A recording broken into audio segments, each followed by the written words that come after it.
مرحبا، يسعد لي أوقاتكم جميعا يا رب. إن شاء الله يكون نهاركم حلو بإذن الله.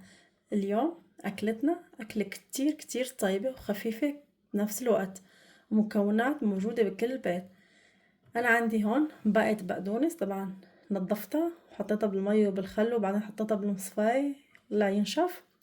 عندي خيارتين هون، فجل، بندورة، أنا عندي بندورة الصغيرة، ونعناع، وبصل أخضر. وفيكن كمان تنقصوا أو تزودوا الخضرة اللي بدكن إياه، بس بهالخضرة كتير رح يطلع طيبة. رح نعمل سلطة البلغر، كتير سلطة طيبة. هلا أول خطوة رح نفرم الخضرة، رح نفرمها قطع صغار.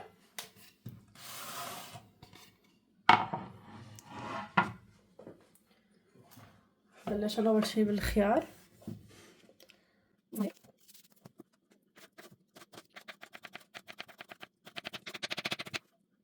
وهون بعد ما قطعت الخيار قطع صغار.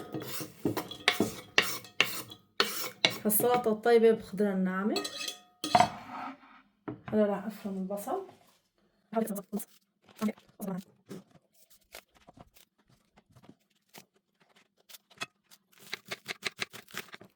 وقطعت البصل كمان خلصتهم.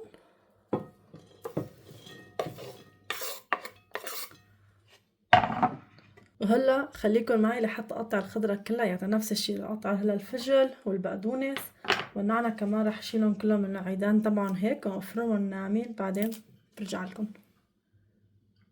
وهون بعد ما قطعت الخضرة كلهم مع بعض حطيت كمان فصتين توم. طبعا التوم الاخضر بيطلع اطيب، بس ما كان عندي توم اخضر، حطيت توم حبتين ناعم. وهون انا عندي كاسة بلغر ناعم، ما رح كتر كتير، انا بحب كمان يكون نفس الوقت الخضرة فيها اكتر. رح احط عليه هيك رشة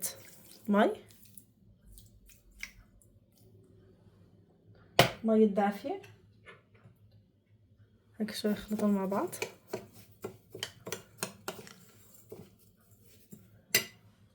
ورشة ملح.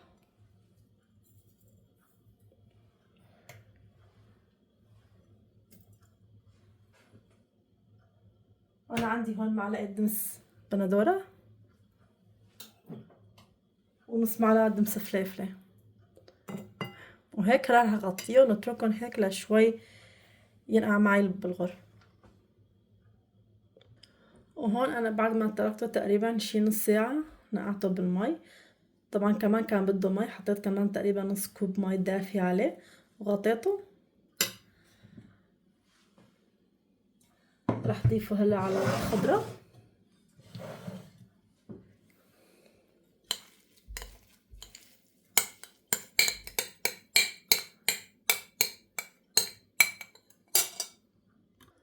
وانا عندي هون تقريبا قد نص كاسة شاي زيت، وانا عندي بلغر كمان ناعم.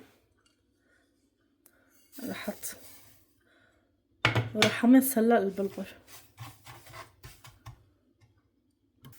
وهيك صار ياخد البلغر عندي اللون. رح طفي هلا تحته هيك تقريبا هيك للون الذهبي اذا وصلنا، ونطفي تحته. وهلا انا عصرت تقريبا ليمونتين، لانه هالاكله الطيبه هيك طعمة الحموضه فيها. وراح احط كمان شويه من زيت الزيتون، نكترها شوي. وهلا البلغر الناعم اللي قليناه رح نضيفه على السلطه.